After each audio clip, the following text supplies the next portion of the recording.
Tell us the news. So the first bit of news we're going to be diving into is from Games Workshop, and this is for some new stuff for Age of Sigmar. So this weekend we're going to be seeing a new battle tome and also some new terrain for the Seraphon. Right. So those people that know the Lizardmen from Warhammer Fantasy Battles and the like, you'll know that the Seraphon are now the faction that they're sort of morphed into as they travelled into the Mortal Realms. This new battle tome is going to be doing exactly what all the other battle tomes kind of do, and diving into a little bit more background and also lots of new tactical options for the Seraphon. One of the interesting things is that there's going to be like sort of two styles of Seraphon. There's going to be the ones that effectively came from the old world and have this almost like ghostly presence to them. They're effectively made up of like star matter, for example. And then there's also the slightly more grounded Seraphon who have found themselves taking root within the Mortal Realms themselves and sort of coalescing a little bit more to become a little bit more like the kind of Lizardmen of old. They've kind of developed their sort of pyramid structures and their jungles and that kind of thing across all the different realms. As well as the battle tome itself, there's going to be a new terrain piece, as always seems to be the case with these new sort of revamped armies, and that's the Realm Shaper engine. And this is going back to that kind of aesthetic that we saw from the Seraphon back in Warhammer Fantasy Battles, where we're looking at the kind of like Aztec, Mayan style thing going into the mix here. So we've got a ziggurat there that can sort of change the winds of magic around your magic users on the battlefield.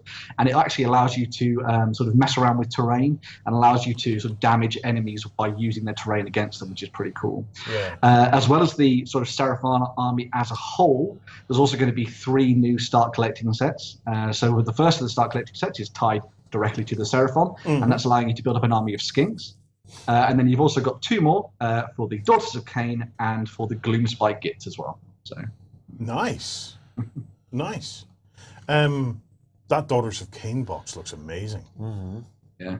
One of the interesting things about the Daughters of Cain one is that it looks like effectively it's quite a small set, but the actual sort of altar that they have that is sort of part of the kit can actually be broken down into a number of different components, allowing you to create a whole bunch of different sort of styles of sort of war machine effectively, and also characters at the same time. It's a little bit more of an elite force than you'd probably normally be seeing when it came to like starting to collect a force, but the Daughters of Cain are kind of elite anyway.